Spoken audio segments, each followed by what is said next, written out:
reading out aloud a review of Doctor Who's Season 8, which features this particular serial, The Mind of Evil. This is out aloud from the Doctor Who ratings guide, the DWRG. This is from the 21st of the 8th, 2005, from Joe Ford. I am the Master and you will obey me. Depending on what you want from Doctor Who, this was either where the rot started to set in for the Pertwee era or a return to form after the incomprehensibly fun-less Season 7. Whilst it would be easy to suggest that Barry Letts and Terrance Dicks were the only two people in the world who agree with the latter of that opening statement, I think you have to take a look at the viewing figures of the time to fully understand that turning Doctor Who into a more colourful, less sophisticated version of what it was perhaps the best thing they ever did to secure the show's longevity. I know Season 7 is massively popular, and rightly so. It is, after all, one of the golden years of the show's entire history, and unique in its individual qualities. But during the early 70s, nobody wanted to devote 2 months of their lives to one Doctor Who story, even if it was sheer class. Shorter stories of a quicker pace and more thrills were what was required to keep the audience hooked, and that was precisely what they got. As a result, we hopped from 5 million viewers for Inferno, the climax of Season 7, to 8 million for Terror of the Autons. Whilst you could pin this to the fact that Terror features the return of a terrifying foe that made such an impression in Spearhead from Space, the evidence of rating strength continues throughout Season 8, peaking at 9.5 for Episode 3 of Colony in Space, not showing any signs of dropping at the season's close. The Damon's Episode 1 reached 9.2 million. Clearly, entertainment is far more important than adult drama, and rightly so. Most people turn on the telly to be amused and thrilled, not depressed. The changes the mighty Letts Dicks machine made were a success, and Doctor Who continued to thrive for many, many years. Which kind of bugs me in a way, because Season 8 is such an oddly inconsistent season, both brilliant and dire in equal measures, and it is quite insulting to think that audiences could not tell the difference in quality between stories like The Ambassadors of Death and Colony in Space. The show became institutionalized far too easily for my liking, and before the season is out, we can cozily expect several things from each story unit. Once a powerful and mysterious military organization, now reduced to a couple of officers and a brigadier who snugly got on really well and worked fabulously together. There just does not seem to be much of a military presence in Season 8, not like the numbers of troops and hardware on display in the previous year. Introducing Mike Yates is where it all gets a bit too comfortable. Not only is he a less than rugged officer with an extremely 70s haircut and mincing attitude, but he never convinces as an action hero that he is clearly supposed to be. Lines like Pity, She's Quite a Dolly, and Easy Love and Fancy a Dance Brigadier, he perfectly captures a sense of family that dragged unit down into a domestic soap opera. The fact that every alien incursion this year is dealt with by either the Brig, Yates, or Benton leaves you with one hideous, inescapable fact. Budget cuts. All three speak proper BBC English, look immaculate, and fight the good fight no matter what the cost. Boys own anyone? The trouble is, despite potentially gripping scenes such as the nuclear missile being thieved and unit given a good punch in the face, these moments are immediately gutted a few stories in, because you know that the boys will be back at headquarters in the next story making cocoa with the Doctor's Bunsen burner and eating corned beef sandwiches whilst watching the footy.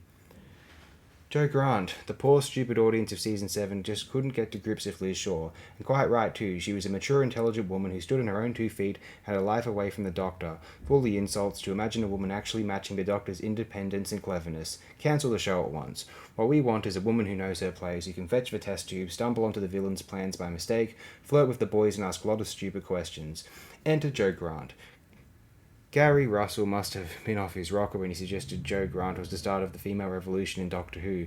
This is one of the most sexist, childish, and insulting characters ever to be written into the series. She fumbles her way through her first story, getting hypnotized by the Master, patronized by the Doctor, and undermined by the Brigadier. She tries to kill everybody and exercises her lungs as though she is preparing her career as an opera singer, and yet, God help me, she works. The casting of Katie Manning is inspired, looking the part as the Doctor's ditzy new bit of toddy. With Manning in the driving seat, Joe manages to stay just the right side of annoying, being alarmingly cute and terrific fun to boot. Her hapless behaviour merely adds to the charm of this woman, and her chemistry with the Doctor is a joy to behold. Joe doesn't react to the Doctor's sexism, she accepts and revels in it, and perversely ignores it to go off and investigate and get into mischief, and as such earns a warm place in the Doctor's heart. While as Liz might have been the Doctor's intellectual equal, Joe is the one he decides to share his life with on Earth. Despite an irritating amount of stupidity, Joe remains one of Season 8's shining stars.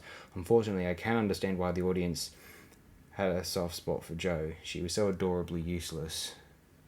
The Master. One of the best elements of Season 7 was that each story had a terrific baddie, usually very human, totally misguided and fascinating to watch.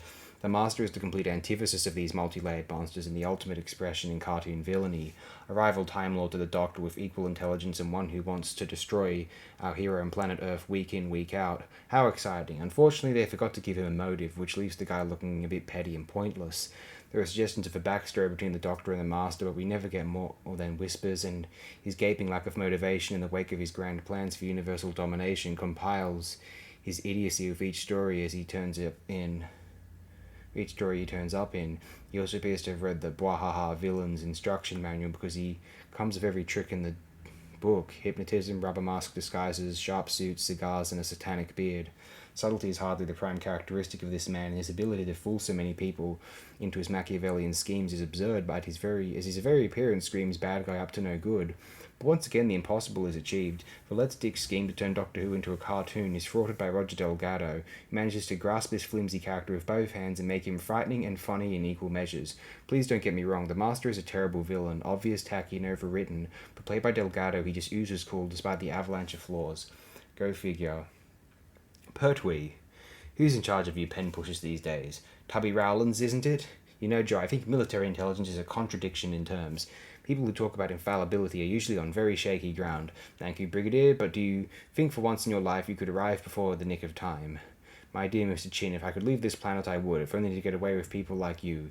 England for the English indeed. Joe, the Brigadier is trying his best to cope with an almost impossible situation, and since he's your superior officer, you could at least show him some respect. What a total bastard, as officious and insulting as ever. I love him. Together these four elements help to make Season 8 far easier on the brain than the previous year. The unit family would reign for a good few years yet, and despite some attempts in later years to add some spice to their lives, Mike Yates the traitor, they remain as likeable as ever. Saying that you don't like this lot is like saying you don't like the Pertwee era, and I have a real soft spot for those 5 years, but I cannot deny that they dumbed down the show to quite an extent. This is the era I watch when I'm in a soapy sort of mood and can pop in a tape, knowing I'll get the Doctor rowing with Lethbridge Stewart, Joe acting like a prat, Master reeling off some fabulous lines, and Yates mincing it up. Against my better judgment, it is a surprisingly fun mix. One of the stories, you've got the Mind of Evil and the Daemons, of course, doing their best to remind you that Doctor Who is still the greatest thing ever. The former is a throwback to Season 7 in all the best ways, gritty, dramatic, and very scary in places of a complicated plot and high action content. The latter is the epitome of great unit family Doctor Who, gorgeous to look at, marvellously acted, and mixing domestic Britain and the supernatural with effortless ease. Unfortunately, you have to put up with Terror of the Autons, a pale shadow of the earlier Auton story with a garish production, a penchant for silly set pieces, over-coherent plot, and some deeply embarrassing effects. The Cause of Axos, thanks to a recent DVD release, I have now formed the final decision on this story. It's pants, some decent ideas squandered on a horrifically bad production featuring appalling performances, rubbishy lines, and a painful musical score, and Colony in Space, 6 episodes of mind-numbing tedium which even the Master cannot liven up. Fully interesting ideas for Earth Under Attack already used up. Season 8 clutches at straws to get the Doctor involved with the latest unit crisis. Terror is merely a rehash of Spearhead, which the Doctor feels he must tidy up. The Mind of Evil barely features any SF elements at all, far more interested in violent human themes. The Claws of Axos features the best invasion idea of the season, the aliens preying on humanity's greed, exploiting it to get their claws into the planet. Unfortunately, you have to watch the thing to get to these ideas, and I wouldn't recommend that. Colony in Space is the first off-world story since the War Games, and if this is the standard you can keep them, is one of the drabbest planets ever, and when given the opportunity to explore something alien, the writer instead chooses to construct his script around colonialism. The Daemons attempts to explain mankind's evolution, which is quite a fun idea, but once again the story is far too engrossed in pretty English countryside and unit shenanigans to explore this idea to its full potential. There just isn't the attention to detail there once was, with a general feeling of action over intelligence. Season 8 is a curious beast, and one that is both a huge success and a massive failure. Personally, I think it is one of the weakest years of Doctor Who, but unfortunately it isn't the worst of the Pertwee era. That's Season 9, but that's another story.